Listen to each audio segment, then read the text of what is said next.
All right, guys. So we are live. Welcome to episode 62 of celebrating the brand ambassador. I'm really excited to be kicking off 2023 with two very exciting guests. So with me, I have Christina Helmer and Jason Kidd. So I'm going to give you a little background before we dive into any of the questions. So Christina has been working in the cocktail industry for the past 12 years. During that time, she's worked at many great cocktail bars in New York City, as well as Munich. She also is the owner and designer, and you can see her lovely hat there, of some retro designs for hats for the company, her own company, Helmer Hat Studio, and has been working as the New York City Brand Ambassador for Don Fulano. Am I pronouncing Fulano Tequila for the past 2.5 years in New York City. And then joining her is 20-year veteran drinks entrepreneur Jason Kidd, who started his career, just like me, working with Diageo. But he actually worked for them. I work for an agency and other very large drinks brands like Heineken and Foster's in Australia before returning back to his home in Ireland, where he founded in 2018 Outcast Brands, which focuses on premium Irish spirits, which currently includes Blood Monkey Gin and Two Shores Rum. So welcome, you two. Thanks for having us, Lane. Yeah. Nice to meet you, Christine. Exactly. So very excited to have you both here on this Friday afternoon. So I always like to start out the show asking just a very direct question, because I can never explain your jobs as well as you can. And you both have two very different roles, and feel free to expand, because I don't think most people understand all the complexities and go into these kind of roles. So Jason, I'm going to start with you. So you are the founder, but yeah, just again, you're the founder, and what goes into being the founder and the person who runs Outcast Brands? I think it's probably easy to say what doesn't go into it for the first few years. And so far as you're not really sure how your day is going to go when it starts or when it's going to stop. But I guess really, we've had Outcast Brands out in the world for approximately 4 years. We've obviously had COVID in between, which didn't help us at all. But my kind of core responsibilities are developing our brands, developing our liquid with our distilling partners. But then also as well, it would be, looking at the future vision of the company, which markets do we want to expand into, where is rum growing as opposed to where gin is growing, other particular liquids that we might want to move into as well. But, my time would be focused very much across company, sales, marketing, and liquid and brand development. So while that sounds quite a lot, for entrepreneurs and for startup founders, I think it's really important that they do potentially go into, new careers like this with their eyes very much wide open, in the understanding that you are going to get your hands dirty across different parts of the business. That said, my default position is always marketing and R&D. That's where I started my career. And I probably sometimes put the sometimes more important things in the Friday afternoon slot. But hopefully that gives you a little bit of a broad brushstroke as to the parts of the business I'm across. As an entrepreneur and a founder of a company, I can totally understand that. It's like we like to do the things that we enjoy, and you end up putting off the things like taxes and things like that, and receipts and all the other things that are in sales. They're not as exciting. And Christina, what is your? I know you're a brand ambassador, but what are your responsibilities? Yeah, so I actually am sort of expanding to Northeast now, but I'm the New York based ambassador for Don Fulano, which obviously is a broad term. For me, that means since we're such a small company, also just a lot of things. Everything from, of course, like advocacy, like, hosting events, like looking for opportunities to do events, hosting and organizing events, education, a lot of that. Like working with the distributor, making sure everything is in stock. We have combo boxes, make sure they are assembled, and actually exist. Talking to people from other markets who are trying to get, an ambassador to come to their market and to education. Just a lot of everything, trying to get on cocktail menus, looking for new ideas for swag, and figuring out where to create that. We've been recently moving a lot of that to Mexico, but still, what's a good thing to make? What would be exciting for a bartender to have? Or what do we need on industry trips? We also do industry trips. So at least 3 times a year, I'm down in Mexico hosting people. So that's, really exciting, but also, it takes up a lot of time with inviting people, making sure they get their flights and all that stuff, and then being down there. So really, really, really fun stuff. And a lot of it in a very broad range. Yeah. How many people are on the team? There's 3 of us now. So I started in July 2020. Yeah, massive. We have a couple more in Mexico. So we have a Mexico ambassador, and then and we have a marketing girl who's awesome, who's basically also just been doing everything for us. So, but yeah, there's 3 ambassadors now. So I started in 2020 with alongside Serge, who's in SoCal, and then as of last year, we also have somebody in Miami. So there's a massive amount of us now. It's taking the country by storm.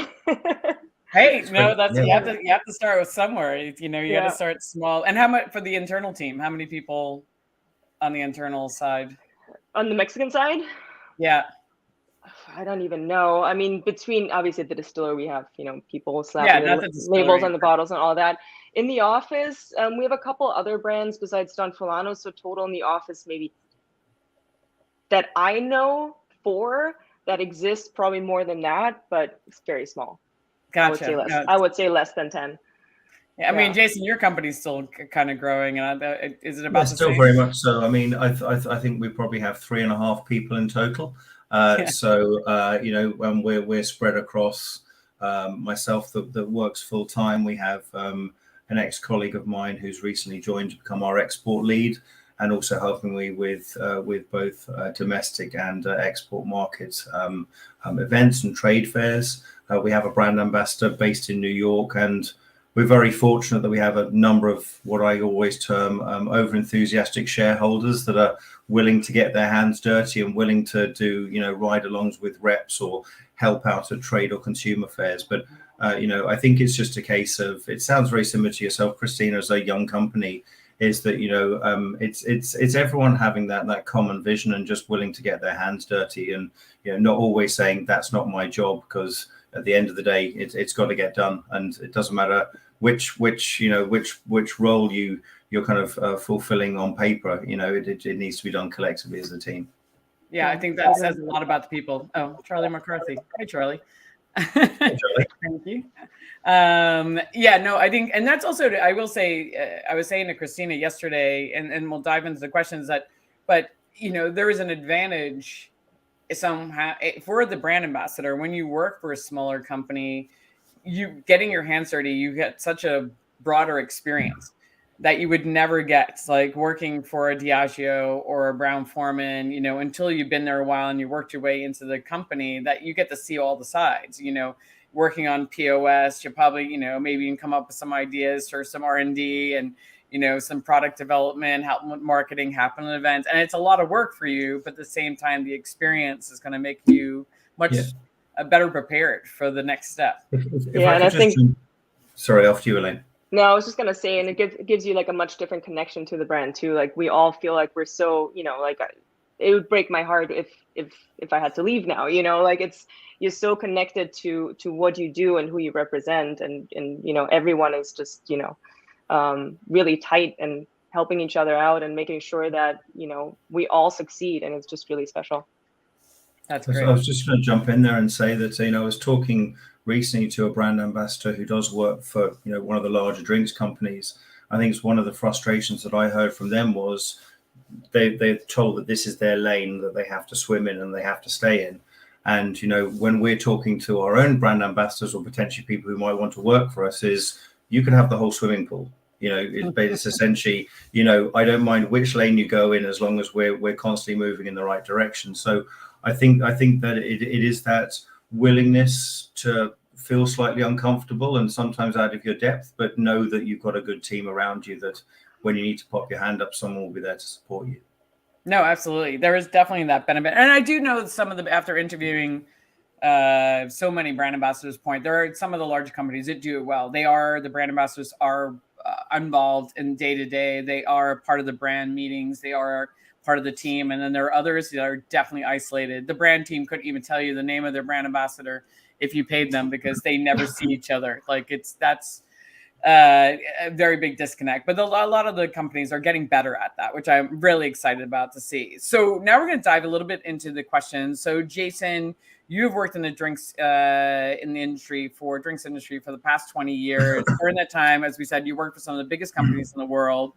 And not everybody has that chance. A lot of people, they just jump right in, right? So there's definitely a breadth of knowledge that you have gained working for these large companies, and it's probably some good and some bad. So I know it's a very complex question, but if there's one or two things that you kind of took away from the larger companies, I would love for you to share those. And then maybe if there's one or two things you're like, yeah, I learned as a smaller company, we should definitely not be doing that. Or maybe I just didn't agree of how they handle those things. I think it is a far-reaching question, but I think one thing for those of us that have been fortunate enough to work for big, even medium or big companies, is that when they have structures and learning and development plans in place, you do get exposed to all parts of the business.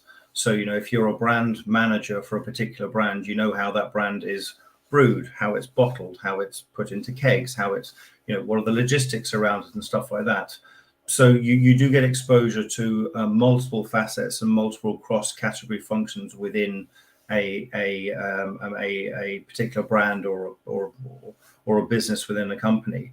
And I think having that high-level exposure and then going deep into my own specific specialism, which would have been marketing, it allows me to then bring certain things that I might not have had exposure to into what we're trying to do with Outcast Brands, which is I know roughly what we need to be doing within commercials and logistics. I know roughly what we need to be doing when it comes to working, within certain category rules and stuff like that. But I guess the flip side of that is that with the huge amount of people that large companies have, they tend to over communicate.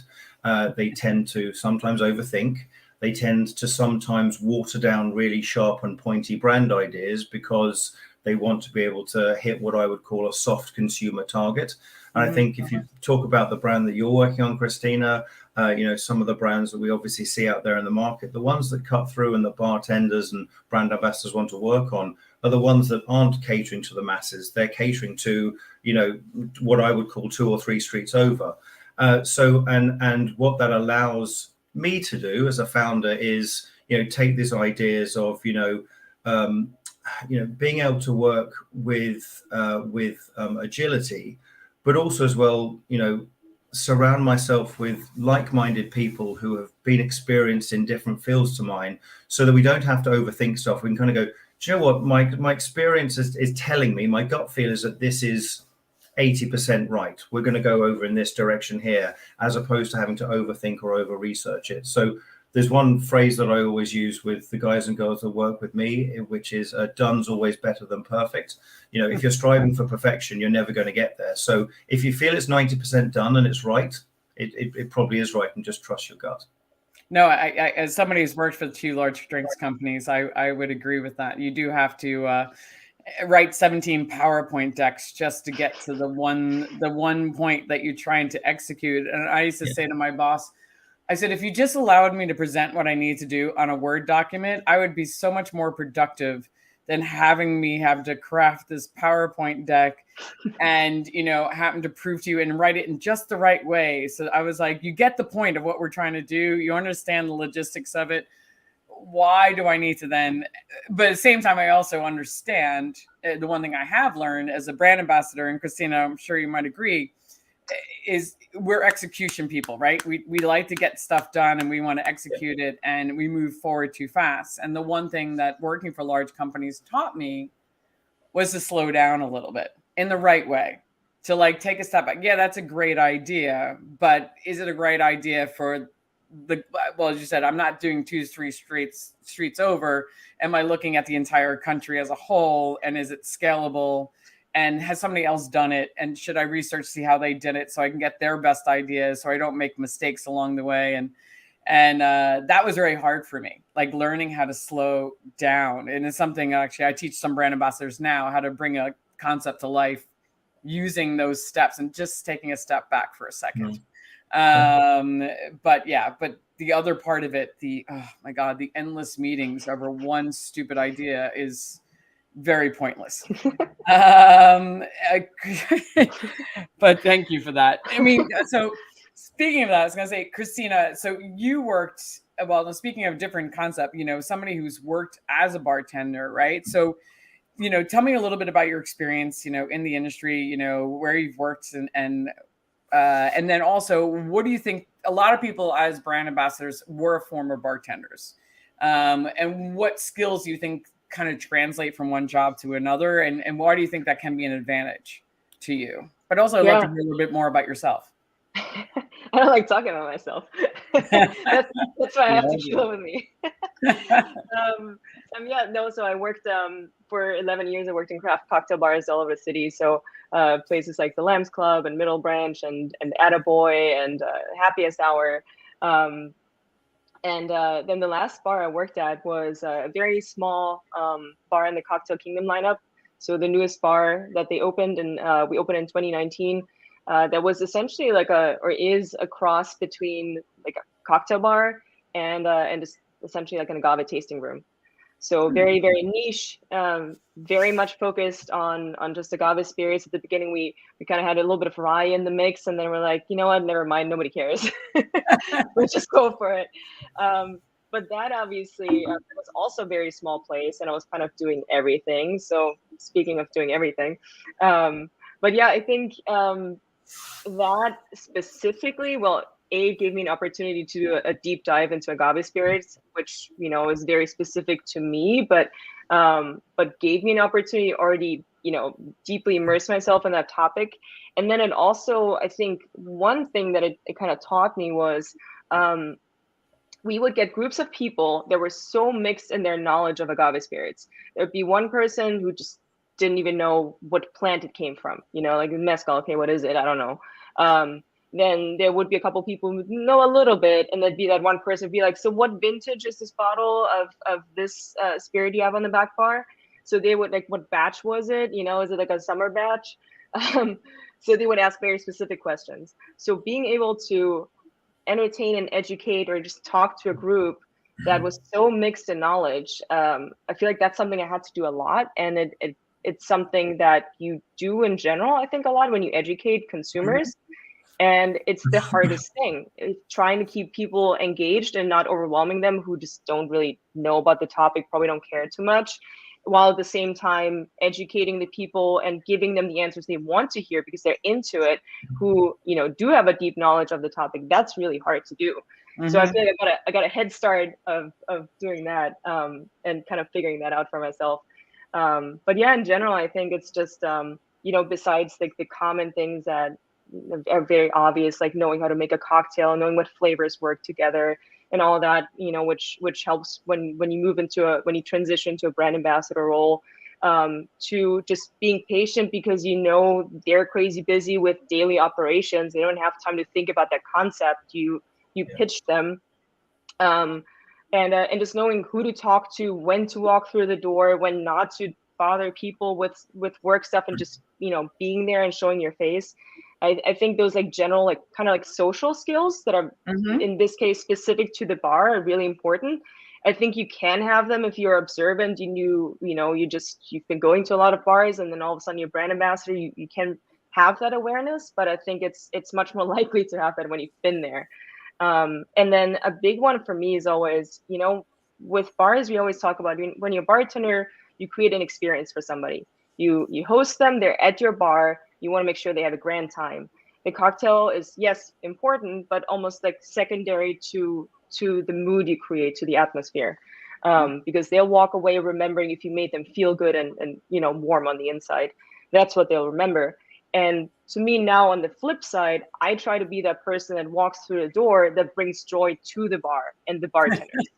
Whether that's like, I'm just fun and hanging out, or they just really want to vent and bitch to me about something. I'm like, okay, I'm all here. Like, I'm listening, here for you.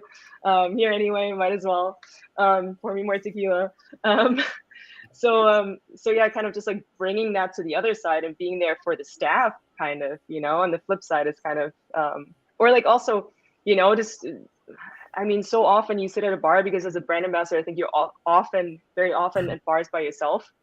Yes. Because you're making a visit and there you are, and then you talk to the person next to you, and you know, you made sure they're visiting from out of town, they're at Death and Co because they always want to check it out, and you're talking to them and you're buying them, you know, a drink maybe, or you know, just making sure, like, just adding to their night. I think there's so much you can add in terms of just in terms of that, just giving a good vibe that you can still absolutely translate. That's a big part of it. That's a huge part for me. If I may, there's some couple really good points you made there, Christina. If I could just build on those, which is, you know, when you're walking, you know, into someone's bar or cocktail bar or venue, it's kind of it's their turf, so you're kind of on their time. And you know, particularly when I would have worked in larger companies, the sales call intensity would have been enormous. That you need to be in and out and onto the next call within half an hour. Whereas, you know, being in New York earlier this week is, you know, okay, I've gone in to see a particular person. That person's either not in, they've off on an errand, they've had to do something else. So it's like, okay, cool, I'm just going to here and chill out with, and I'll talk to the bartenders or talk to the bar manager or have a look at their cocktail menu, have a bite to eat, grab a coffee. And before you know it, the person that you're due to meet turns up and he's like, okay, these guys are investing in my business. And if you do that 2-3 times a month, a quarter, whatever it might be, you then kind of just become a welcome part of the furniture, if you like, as opposed to a single-minded salesperson or a brand ambassador. So I think just being a genuine, you know, kind of, you know, a presence within their bar, and the sale will just come naturally at the end of that process, because no one really likes hard sellers.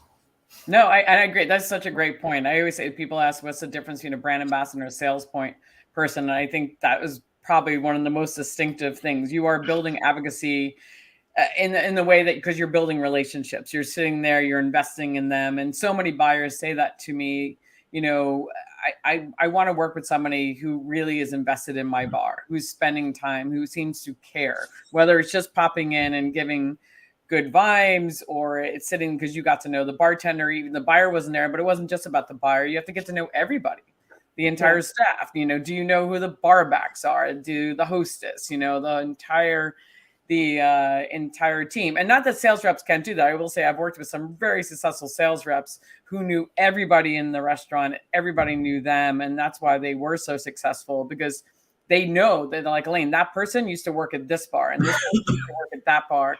And, you know, now they went from waitress to bartender to manager. And, you know, I've known them now for 15 years. So building those relationships are so important. Yeah. No, and I think sometimes also when you're struggling to even talk to the beverage director, like whoever is in charge, sometimes that part can be really tricky, right? They might never be around. They might just always be sitting in the office, not wanting to talk to people.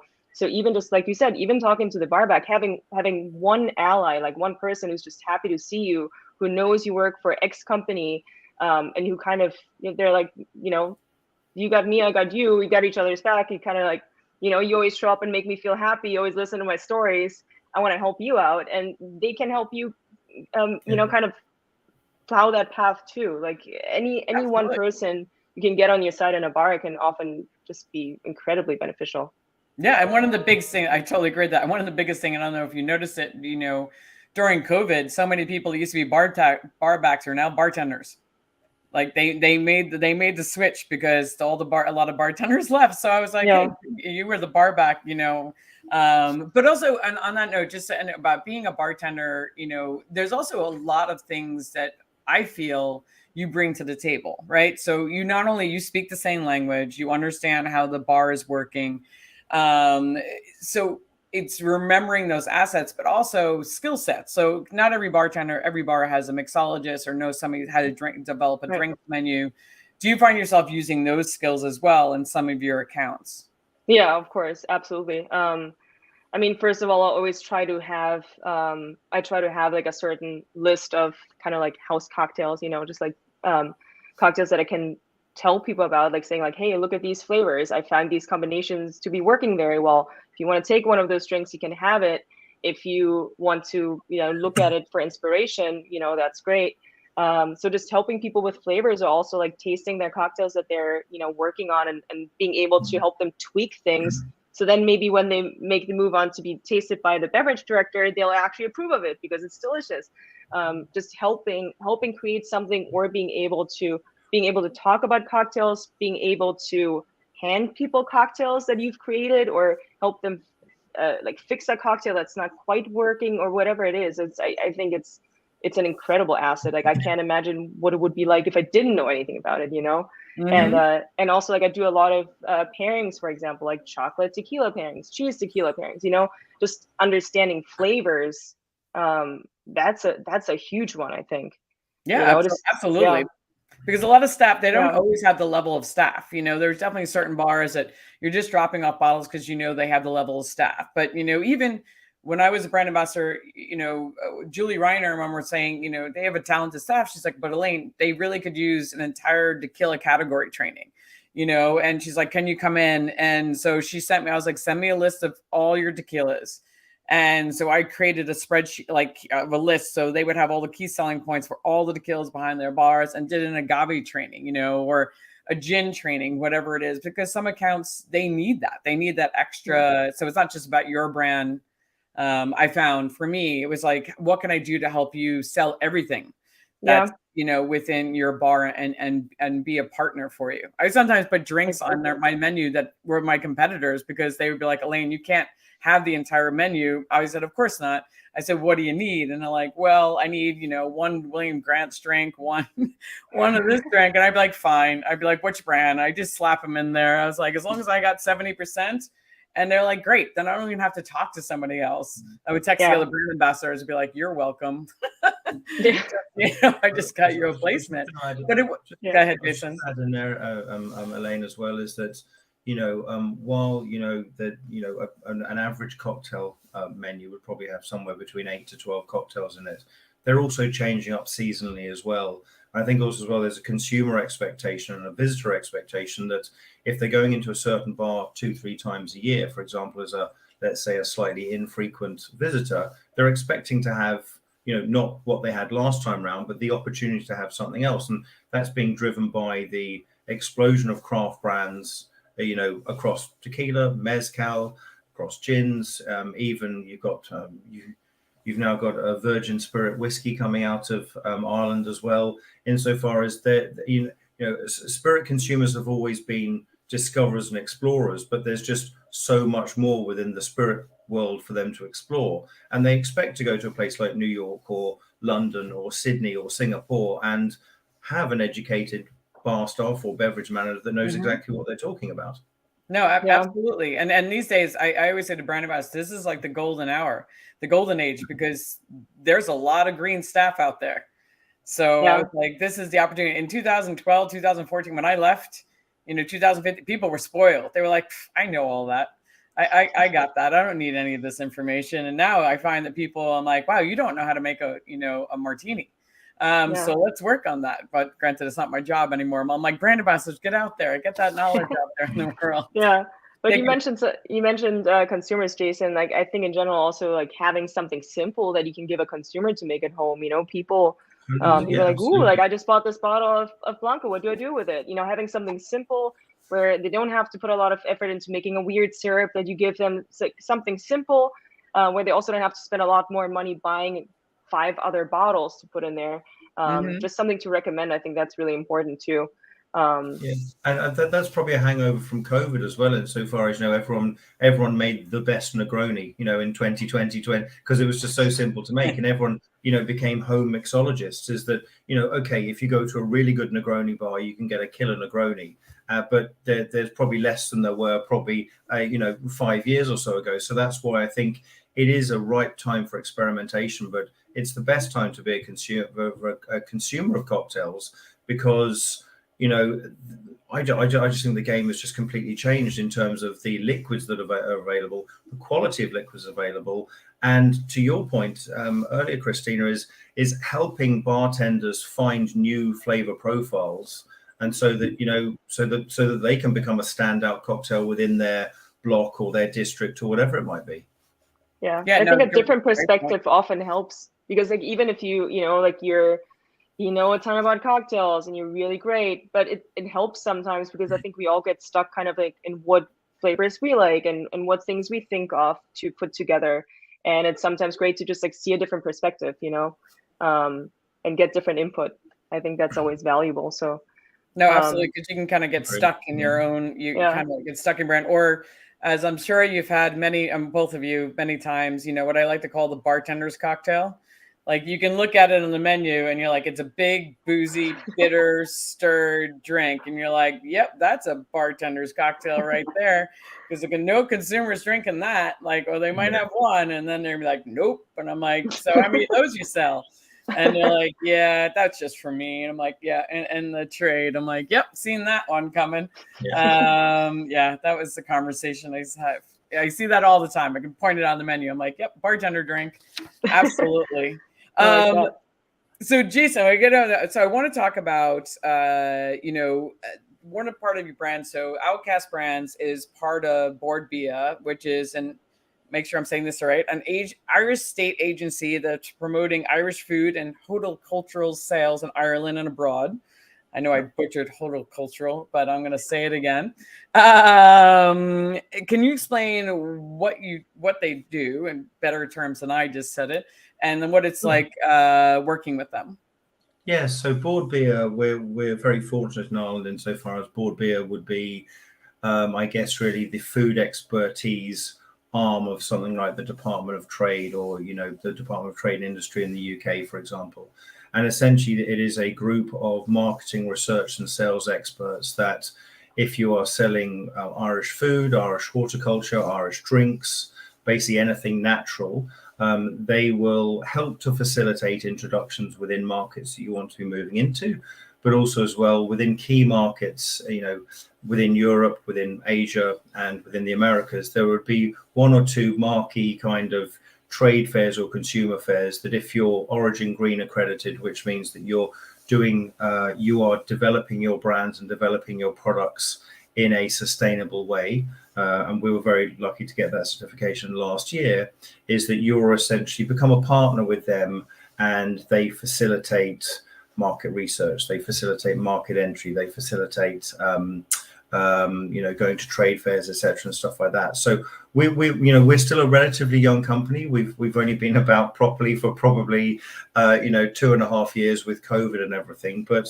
I have to say that there are things that we wouldn't be able to get access to were it not for Board Bia. So we're delighted to be very much within their thoughts, I guess, for the events they can get us into. Yeah, no, I was really impressed. Charlie tuned in here. Very much enjoyed Jason's wine and cast finished rum at Philip's seminar. I'm assuming he's referring to my Philip at BCB Berlin last year. What's his approach to bartenders? Oh, he has a question for you. What's his approach to bartenders with category blending spirits like this and Blood Monkey? Yes, so my view on that, Charlie, is again, I think consumers are spoilt for choice at the moment when it comes to gins. So, I don't think the world needs another dry style gin. No disrespect to the wonderful ones that are out there. I think the world of gin goes beyond dry style gins. You've got Old Toms, you've got aged, you've got a Geneva style, for example, and it's just giving, to your point, Christina, it is giving bartenders and so therefore consumers a new perspective on where a gin cocktail could be taken. So a martini made with a malted gin as opposed to a neutral grain gin is going to taste different. I think rum is only just starting on its journey. We've obviously seen some big ticket brands being picked up over the last couple of weeks. So I think rum as a category has always been threatening to be, the next big cab off the rank, and then tequila kind of leapfrog that, and then mezcals leapfrog that again. And Irish whiskey is in a fantastic growth pattern at the moment. But I think rum is just allowing consumers to explore brown spirits in a way that they probably haven't been able to up until this point. No, that makes a lot of sense. And I realized we jumped out of, thank you, Charlie, for asking the question. I will go back and then I want to finish that. I was like, so I will say Board Bia, the one thing I was really impressed by to continue that conversation was, seeing them at BCB. It was something I was not expecting to see, this Irish agency that's promoting these type of products and all the brands there, and the bartender events that they did, kind of talking about all Irish spirits. And I think I've never seen another country do that before. I'm sure they have, but I've just never seen them at a I think that's driven by two things. I think one, there has been an explosion of homegrown distilleries and homegrown brand producers like ourselves. We don't have a distillery. We choose to partner with distillery partners, and we develop our own brands, our own liquid recipes. So I think it's ever growing. It's probably haven't got the correct number right now, but I think there's well over 45 to 50 distilleries now in Ireland, and for a country of only 5 million people, when you look at the island of Ireland, that's quite a lot of distilleries per capita. You've also got, I think I read today in the paper that the visitation to Irish visitor centres and Irish distilleries is, I think it's 43% up on a couple of years ago. So, and that's all been driven by, I think there is a sense that spirits that come out of Ireland are of a high quality, because the base grain that goes into it is of a high quality as well.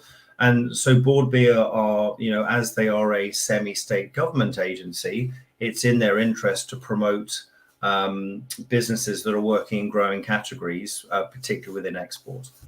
Yep, it does make a lot of sense, and it's great to see, especially since it's my husband's home country, to see more people visiting Ireland, and for people promoting Irish culture as well. I think it's an incredible activation, and it's great to see them out there in the world. I was going to say, Christina, I almost have the opposite feeling with people.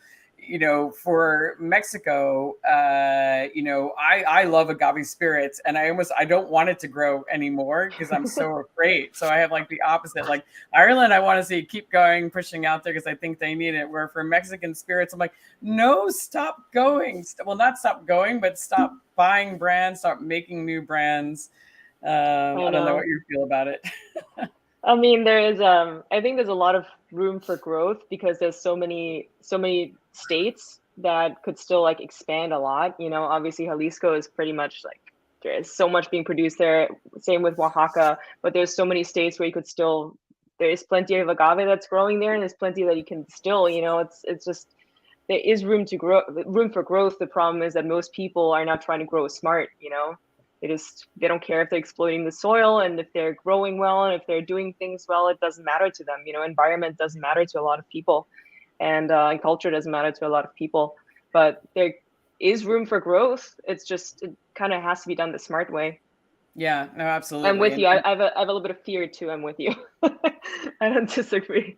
Yeah, it's about making sure they're following the rules and following and admiring the culture. And I hope people, I hope consumers will, and with all the celebrities getting in, that maybe, that somebody can just kind of put that into their conscience, just make them conscientious of that one particular part, to like admire the culture. I think some people are doing it well, and some people are not doing it as well. So hopefully if we keep like the pressure on, maybe we, and the trade has a lot to do with that. What brands they're buying and if they're doing the right thing. I think the trade has a lot of sway. So I think so too.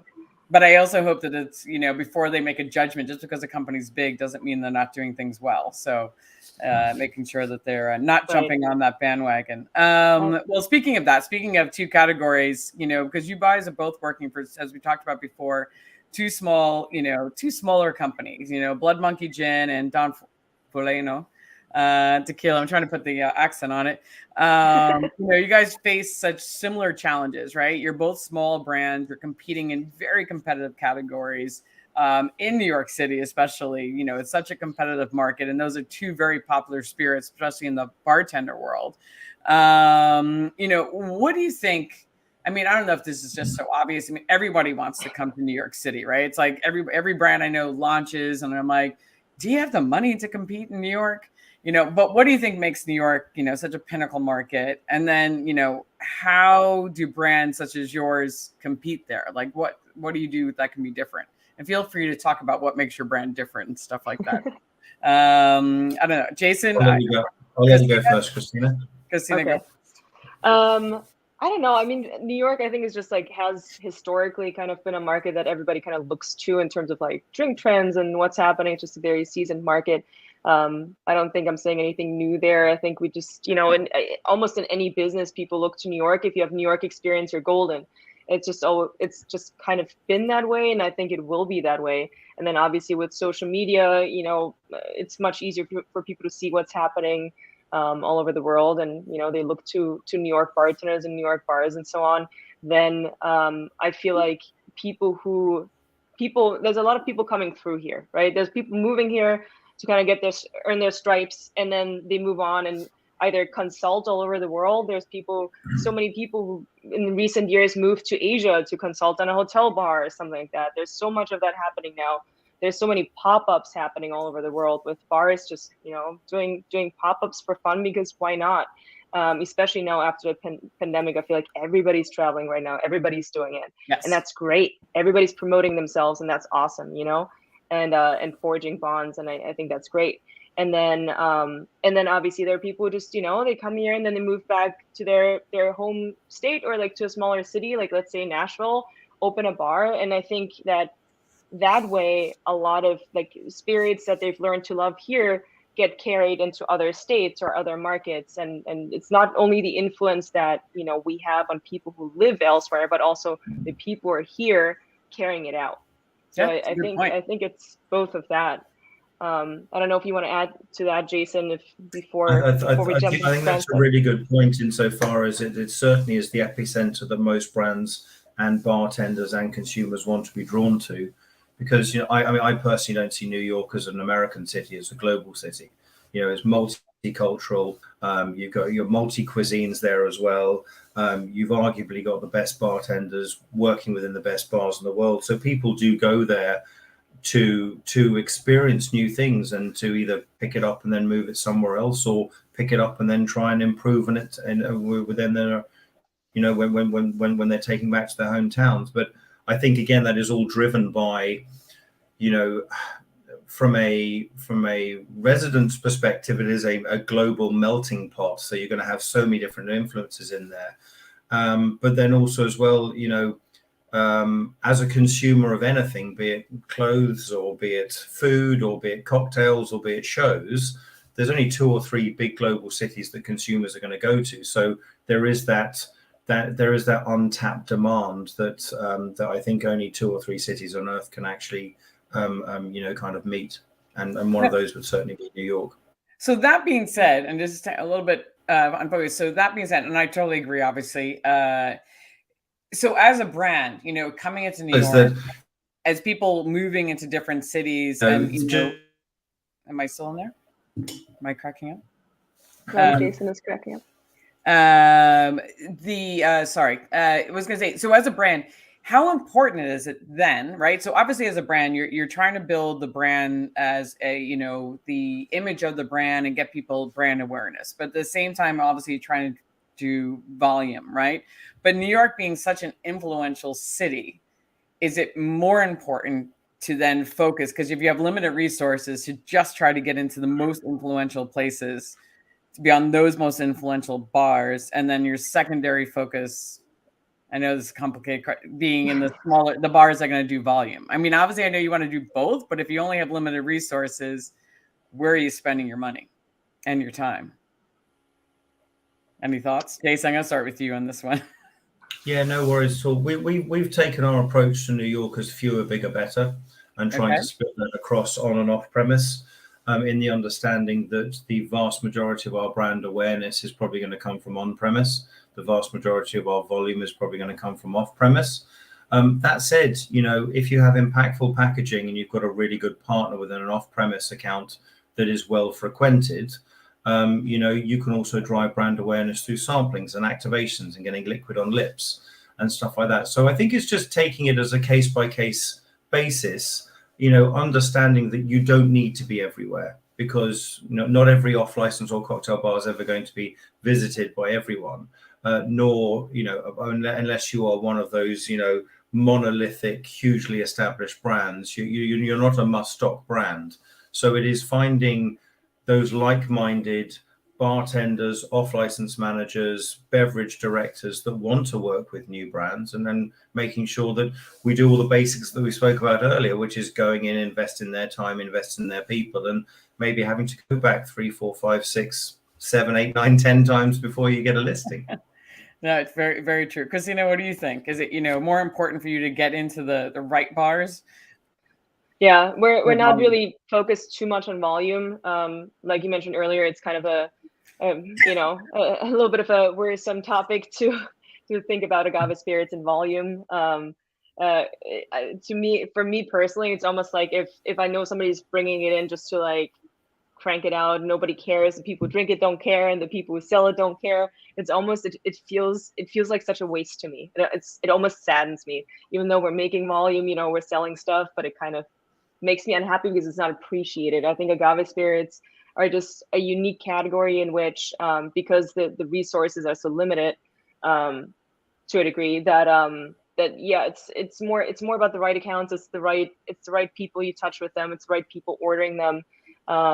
Doesn't mean that they have to be educated. I just want people to actually sit there and enjoy it, as opposed to just tossing it down the drain for no reason, Well, speaking of that, so what makes, and we're going to talk about, this is a great way that you guys talk a little bit about your brand. So what makes, obviously you're competing against some very, large competition, and especially when it comes to tequila, which is such a hot category, and New Yorkers are drinking it like water. It used to be the vodka soda. Now it's the tequila soda. What makes your brand different?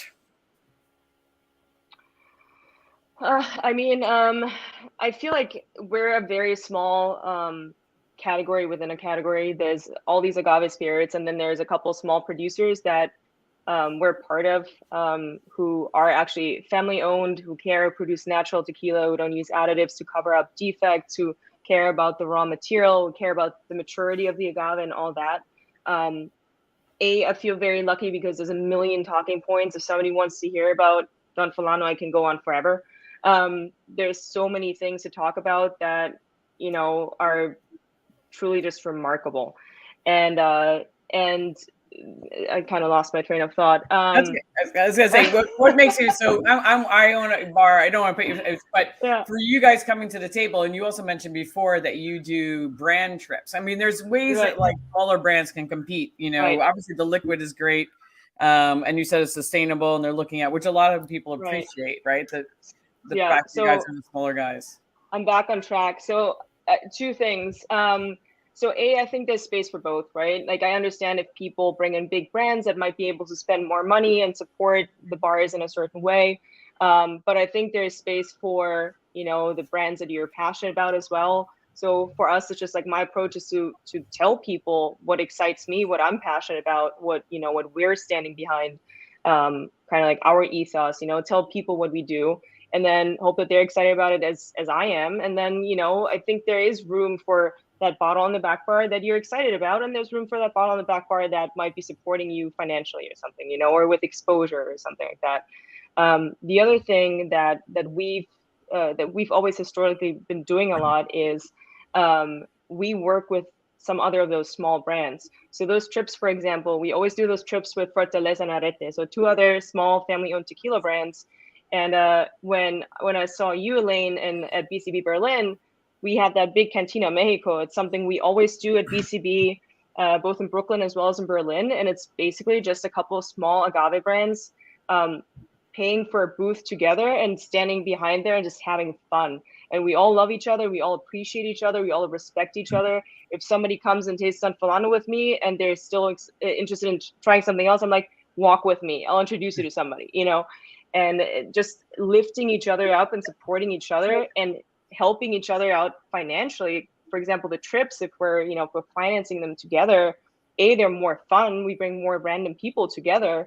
It's also really exciting for attendees. I feel like, instead of just showing them what we do, they get to hear 3 different family stories about and backgrounds in making tequila and the different approaches of talking about it or, making it itself. Like it just elevates. I feel like it elevates us to be working so closely with them. And I think it's also, it makes you more authentic to work with other people. You know, it's to have friends in the industry and say like, hey, we're making great tequila, they're also making great tequila. You know, there's room for both of us.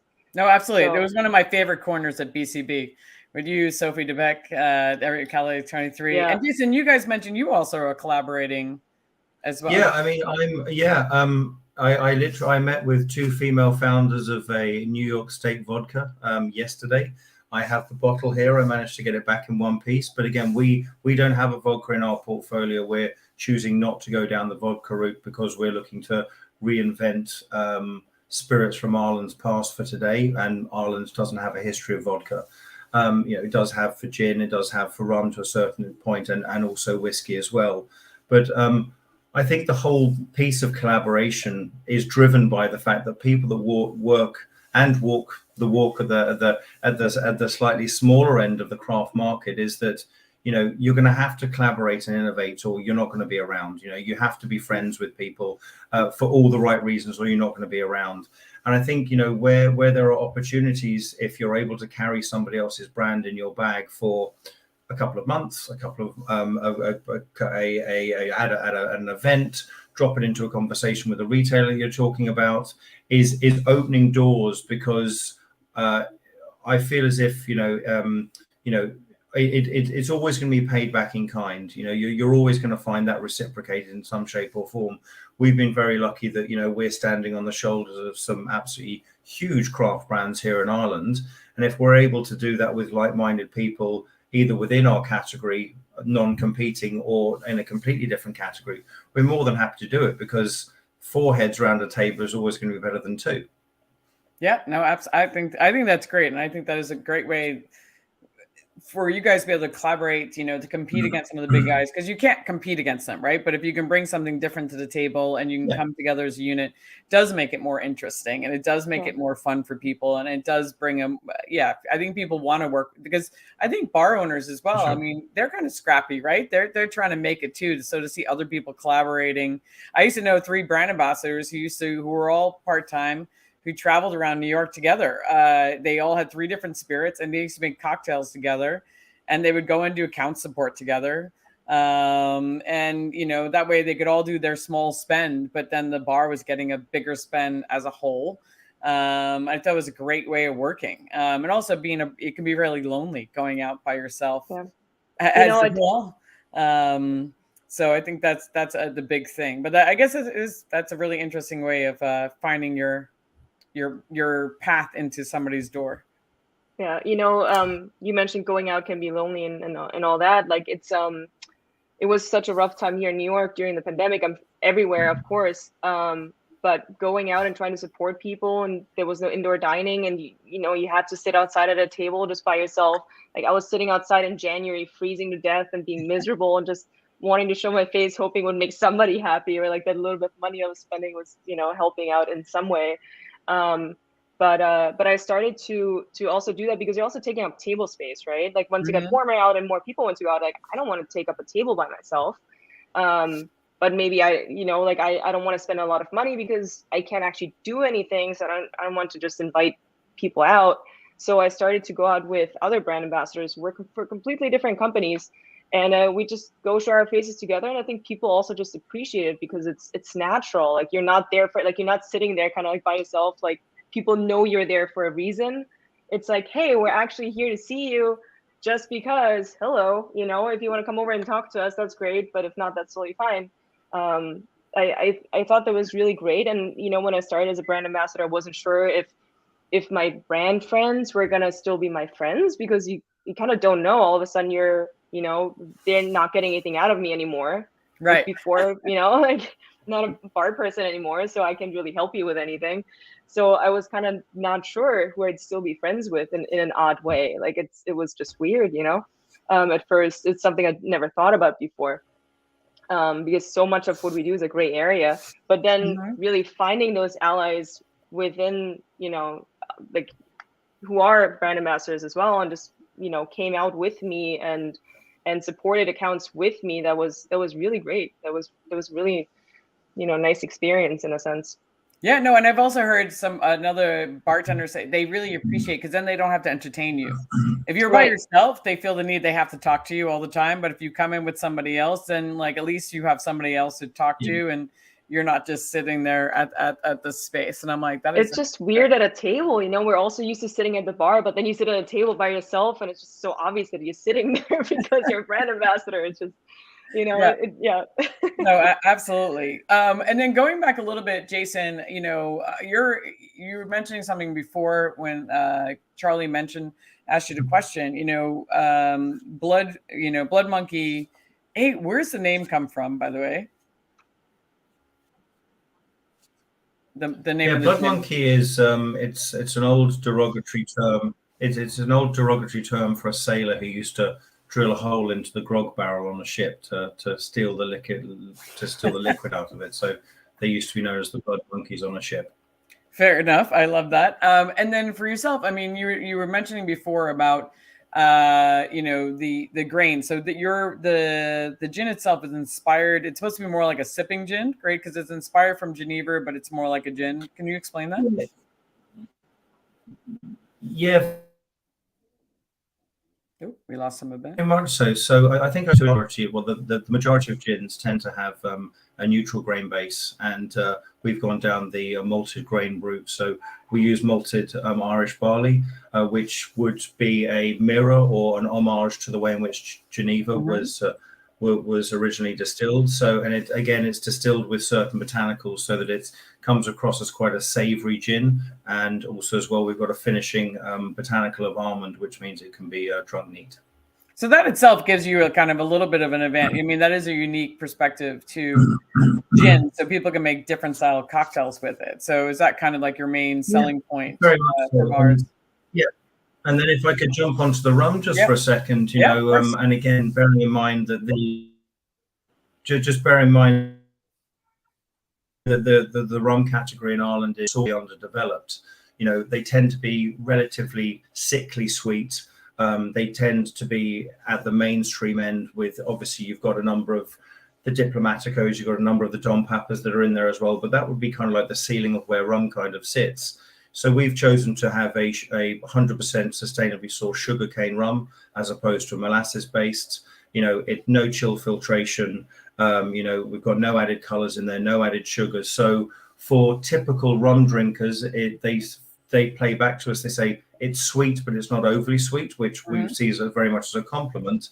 But we understand that we're the only rum brand that is being aged in Irish whiskey barrels here in Ireland. So that's, again, is a little bit of difference.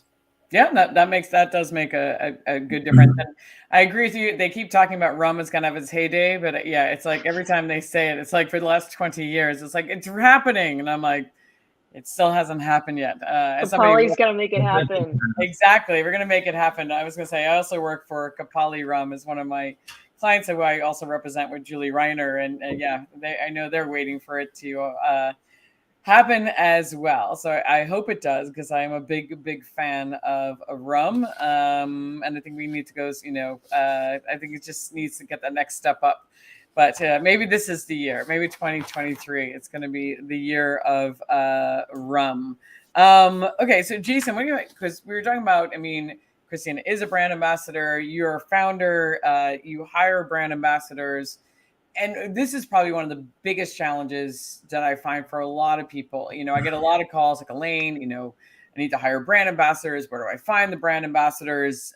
So what do you look for? So where do you look for talent for yourself? And what do you believe are some qualities you look for in a potential candidate? Yeah, we actually found our brand ambassador around a year ago at the New York Irish Whiskey Festival in March of last year. So we went down there. We had a look at a number of the cocktails that were being made, and there was just this one guy that was making killer cocktails, had a good attitude about him, and was really personable and really friendly. So that was the first thing that kind of attracted him to us. But I think what I see on a daily basis is can-do attitude, self-starter, resilient. And the key thing is being willing and open to ask questions, because, we're in such a collaborative industry.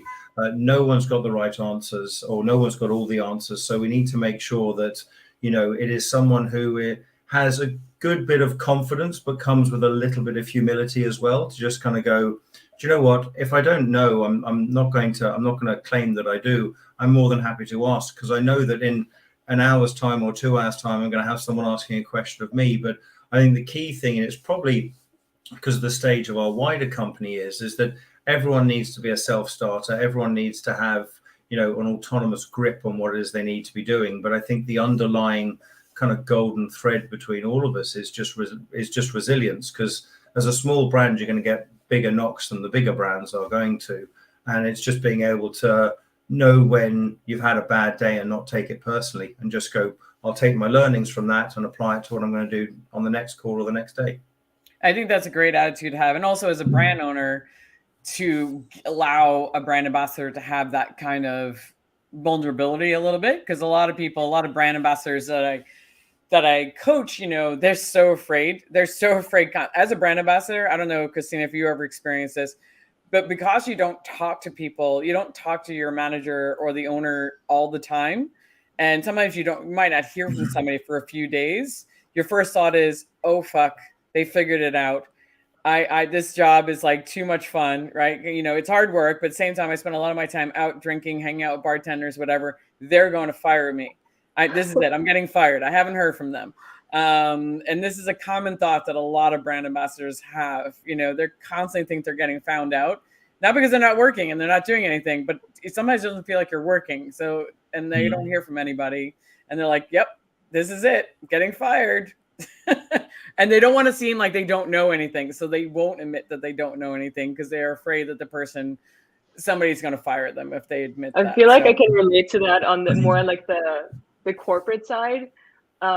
If you ask Sergio, one of the owners of the company, every time I see him, I ask him like 1,000,002 questions. I'm like, I'm so sorry. In my head, I'm like, he's gonna hate me.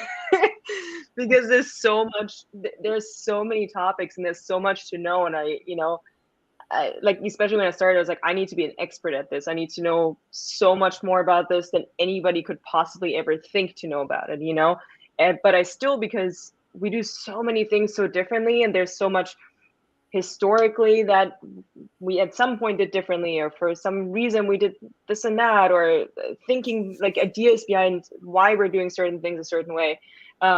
I feel like there's so many questions that always, like, still over the course of time, and I've been with the company for over 2.5 years now, there's so many questions that constantly arise that I'll just ask them. Like, which every is time great. I see it. Every time I see it. To Jason's point, that is great. And also the fact that you feel comfortable asking them, because sometimes people just don't feel comfortable. Jason, you were going to add something before. I don't know if you remembered what you were going to add. Yeah. No? Okay. I thought you had something else going in there, but I do find it great that you are, as a owner and a founder, that your brand can feel comfortable admitting that they don't know what they don't know, because that is probably one of the biggest challenges for so many brand ambassadors. And Christina, same thing. You have that relationship. I think. Go ahead, Brian. I was just going to say, sorry, Elena. So I was just going to say that, I think that comes down to the culture that's been set, for culture at any point. Yeah, no, absolutely. And I think there has to be that culture of having that conversation and make sure your employees feel that they have that kind of, they can just be themselves and they can ask those kind of questions. Not everybody has that kind of relationship. So I think that is great. And Christina, where did your brand find you? Where did it behind the tequila bar? No, it was very random. To be honest, I'd been kind of like ready to make a move away from the bar for like a long time. I was just kind of waiting for the right move. And then stupidly, I just thought that would come to me, and didn't really put it out there enough, I think, on one hand. And on the other hand, it doesn't always, things don't align necessarily. Just because you want something doesn't mean it's going to present itself to you, right? Mm-hmm. Sometimes it just takes a while. Sometimes you're lucky and it just works out, and sometimes it doesn't. So I'd already been kind of like wanting to get out of bars and just do anything else, like spirits expert or educator, something like that always appealed to me, but it wasn't necessarily a brand ambassador. I was just looking for new challenges. I just felt very stuck. And then I was at the cabinet at the Agave bar, and COVID hit, shut it down. 2 weeks later, I super randomly, I went out with a friend who was trying to support accounts and, buy to-go cocktails. And he was with somebody who knew of the position and introduced me as somebody who'd worked closely with agave spirits and who was ready to move on, just introduced me that way. And then that person was like, actually, have you thought about being a brand ambassador? I'm like, I don't know, maybe, yeah, sure. And he told me about it, and he told me it was for a Well Tequila. And if anybody knows me, they know that I only like really nice things. We all drink a lot, so what I put in my body, I just want to be really excited about it, but it was a pandemic, and I was like, I guess I think I have to have this conversation, And so I went on a phone call and was actually with somebody from the importer from Gallo. They were helping Don Fulano find a brand ambassador. And at the conversation, they're like, no, actually, we're just starting to import this new tequila, this and that. I'm like, wait, I know the company. I knew other tequilas they were making. I just didn't know that one. And I got super excited about it. And my next phone call was with the owner, and I was just like, we just hit it off instantly. We started talking about God and the world. Like, we were talking about theater. We were talking about everything. And I was just like, I want to work for you. Everything that you say, like how you say things, I just knew. I was like, I need to work for you guys. So it was very random, and it could have very easily not happened. That's a really nice point, Christine, and something that's I've experienced very recently here is we're recruiting in Ireland for brand ambassadorial /sales / activation role, and I sat down with this person for probably 90 minutes, and we only spoke about the job for about 15 of it. And it was just, do we get each other on a human level? And am I creating an atmosphere whereby that person feels comfortable to ask me anything they want or feel comfortable telling me anything they want? And also vice versa, because at the end of the day, we're going to be working in each other's pockets. So we need to make sure that on a human level, we get on and we like each other. And you could just tell by the way that person was talking that they were experienced, they were competent. And then you need to ask the 2 or 3 kind of interview questions that you need to do. But then at the end of the day, I completely recognize what you said is like, do you get on with this person, and can you just chat to them? Because there are going to be good days and bad days where you need to have, you need to have a friend at the end of the phone, no matter what part of the company they're in. Yeah, I think it's also like, I've always had the feeling there are certain brands that probably wouldn't tell you everything about what they do. There are certain brands that wouldn't want you to tell everybody what they do. I've always only wanted to work for people who are completely transparent, because I don't want to have secrets, and I don't want to feel like I might be saying something that's actually not the case. And because in the end, I'm going out there and I'm pitching it to people who I know, who I've known for years, who I respect. I need to know what's happening. And then also the way you talk about your brand, like I said, like in terms of being able to also talk about other brands in a positive way. I don't want to feel like I can't talk about another brand. I don't want to feel like people still talk to me. Elaine, you said people asked you to help with cocktail programs and stuff, and it involved other brands sometimes. People still come to me and ask me about what other tequila should I bring in, what agave spirits, because they know me as an agave person. So people ask me for recommendations all the time. I don't want to feel like I'm going to get fired because I tell somebody like, oh, actually, I also think Parteleza is great, So just the way he talked about that aspect of things too, that just like immediately I was like, yes, absolutely. That kind of won me over. Yeah, I think it's important for both sides. I mean, I think it's important for you as a founder to be asking all the right questions, and also to like the person, especially in a small company. You are working so closely together. But it's also important for you as a brand ambassador to vet them as hard as, because, do your values align?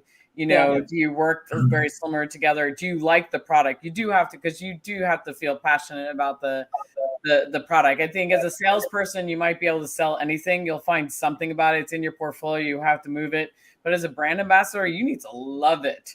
You need to feel passionate about it. And you also need to like the people who make it, and the people behind it, because it's very hard, to be that passionate and you're like, oh, I can't stand those people.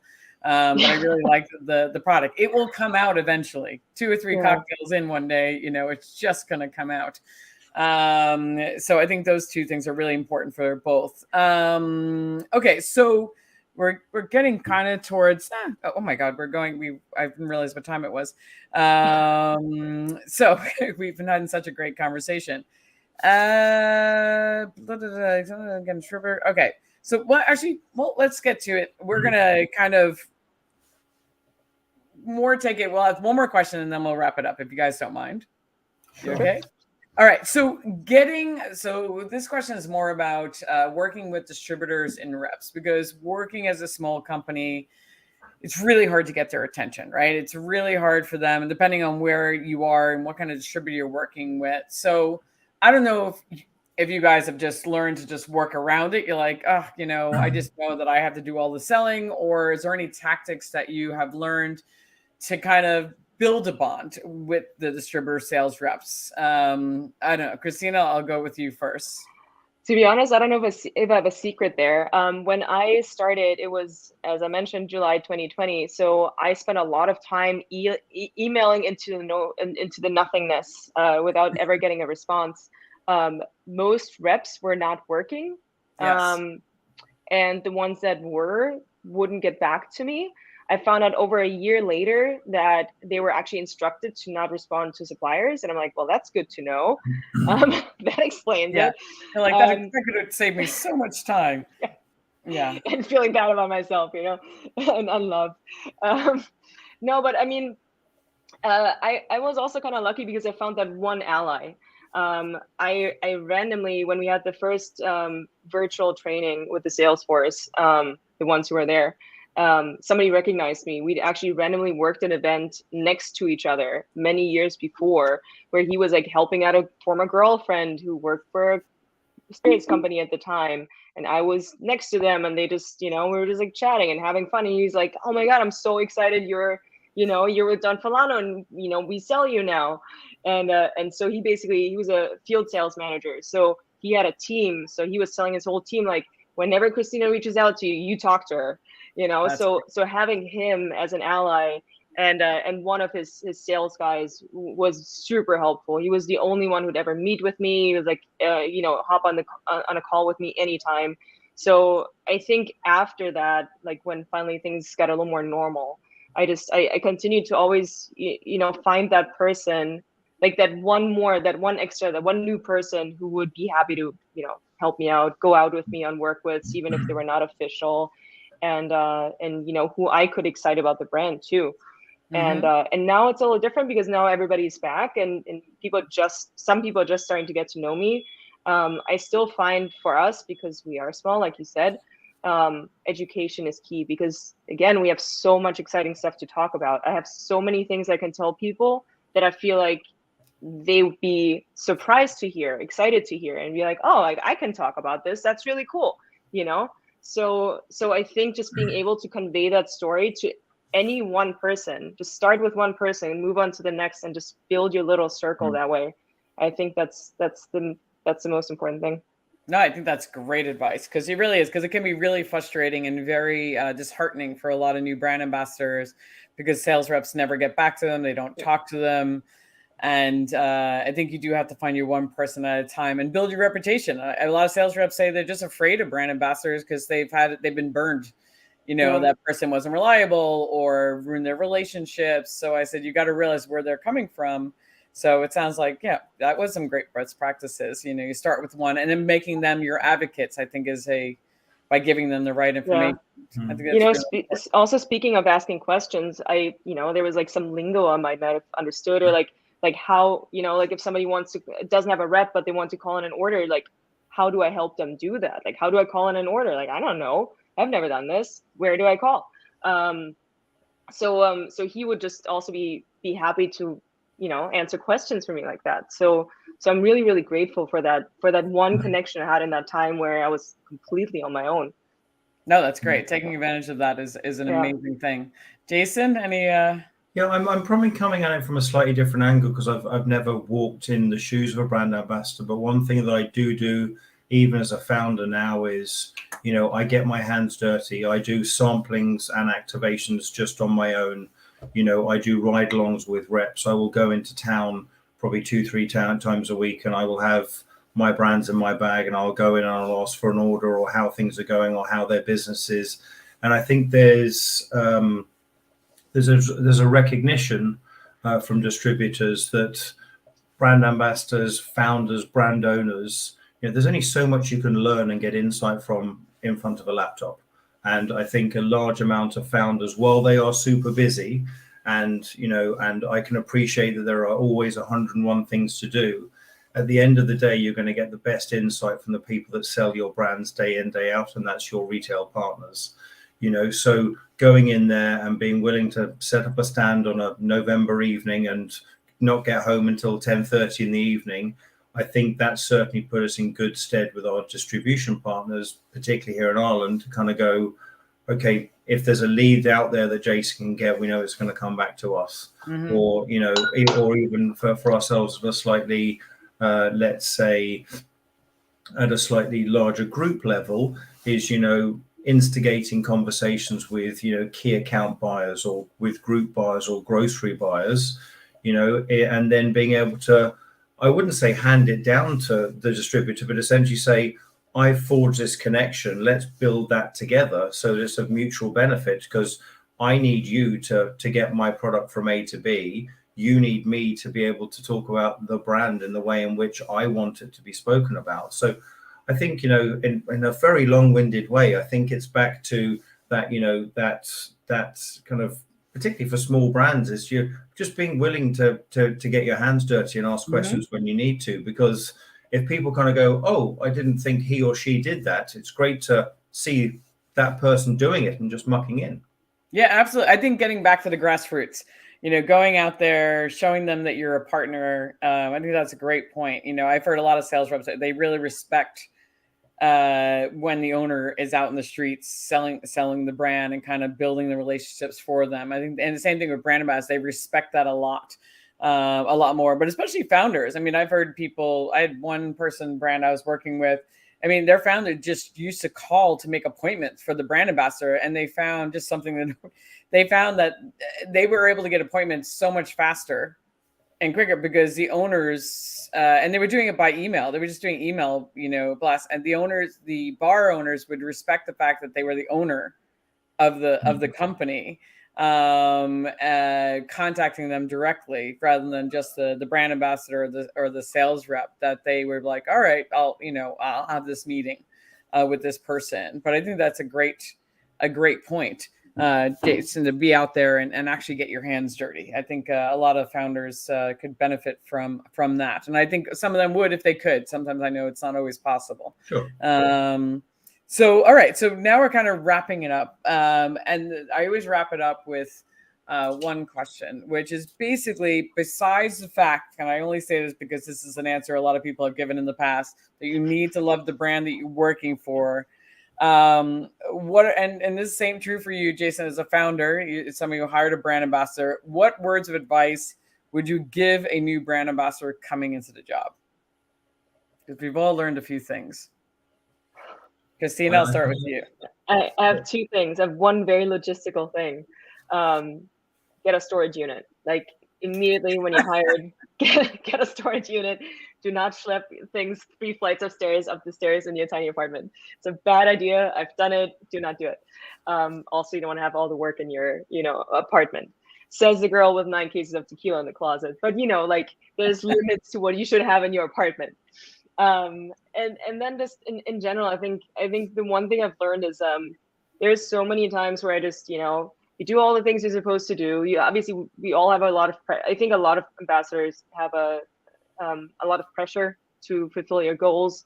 You know things don't happen like this, but you're trying to be patient. You do all the right things. You put in the work, you make the connections, And finally, let's say you finally reach your goal, and then the next second the beverage director is gone. Everything you worked for like a year and a half is just like, back to square one. So I think a lot of times we just like, you feel like all you do is like running against the wall, and it happens a lot.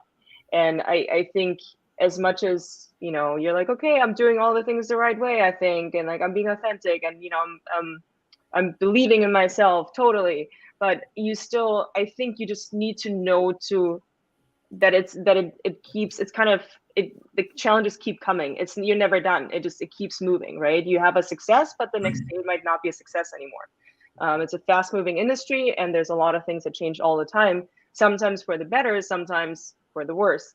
So I think you just got to keep your head up and just keep having that goal in mind, and keep, just keep working on it, and just keep doing what you're doing, and try to have fun while you're doing it, as hard as it is, I think that's great words of I advice. was going to say mine would be very similar. I think you've spoken a lot of truth there, Christina. Mine would be, you have to get comfortable with discomfort, because days aren't going to go your way. Weeks might not go your way. You might have an up 1 hour and then it's going to go down again. And you just need to be able to keep yourself emotionally fit for what might be around the corner for yourself. And then I think the second one is probably more of a human reflection, as opposed to particularly on the job, is that, if someone's having a bad day, or if you've been spoken to in a particular way, or someone's acted towards you in a particular way, that's not a reflection of you, that's a reflection of them. And so if you've gone into that call well prepared, with your head up high, with good intent, and you've come out with nothing, then don't beat yourself up too much, and just go, do you know what? Is there any learnings I could have taken from that? No. Maybe they were having a bad day. You're only seeing 5% of a person anytime you're talking with them. You've no idea what's going on in work, outside of work, with family, or whatever it might be. So I think it's one thing that I've always taken is, if someone's on a call with me, or if I'm meeting someone in a sales call, or you walk in without an appointment and they basically just point at the door and tell you to get out, you just kind of go, cool, well, I've not done anything particularly wrong here. I'm just going to go, I'm going to recharge, and we're going to go again. So if people are having a bad day, it's nearly always a reflection on them as opposed to you. No, I think that's great advice. Don't take it personally.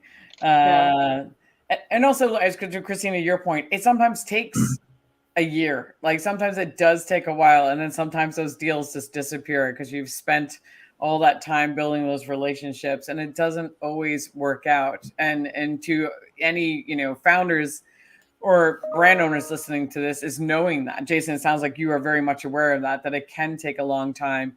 Where I've met so many brands, like, I don't understand. It's taking this person such a long time. They have so many connections. I'm like, their connections are just connections. At the end of the day, they're now a salesperson. Their friend is now a buyer.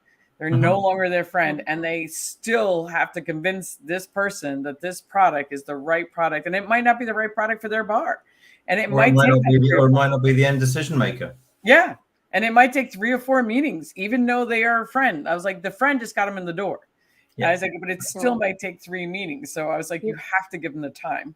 There's so many aspects to it. There's also like some bars might just have way too much inventory, and they're trying to get rid of stuff, and it takes a long time, and you're ready to give up, and you're discouraged and kind of deflated because you've put so much into it and you really had high hopes, and then it's like, you're about to give up, and then like boom, the entire line shows up on the back bar, and you're in a cocktail, and like but again, it can change the next day too. It's just like and with events, like I've hosted events that like I planned every little detail, and I'd wake up at 5 a.m. like, ooh, I need to discuss this with them. And I was so prepared. Everything that I could have addressed or prepared was done. And I show up and nothing was happening. There was no event, and I looked very bad in front of a lot of people. And those things unfortunately just happen because we're in a people business, and people make mistakes and forget and don't always come through for you. So it's, I think you just have to be as prepared as you can be and put everything into it that you can put into it. But if it doesn't work out, it doesn't work out. And you just got to move on. Roll with the punches. I think that's a great words of advice. Well, to the both of you, thank you so much for taking a Friday afternoon have some really great discussions. This will be on Facebook and LinkedIn. I think it stays on Facebook, I know, for 2 weeks, and LinkedIn for a while. And then it rolls into, it's always on YouTube. And eventually it'll make it to my podcast when I get to the time of editing it and sending it to the powers that be. But this has really been a pleasure. It's been great getting to know both of you a little bit better and hear all your words of advice. So thank you so much. Well, this was wonderful. Thank you so much for having us. It's been a real pleasure. Nice to meet you, Christina. Thanks a lot. Nice to meet you, Jason. All right, you guys. So have a great weekend. And thank you, everybody, for tuning in, and Charlie for your comments. Bye, guys. Bye, guys. Bye.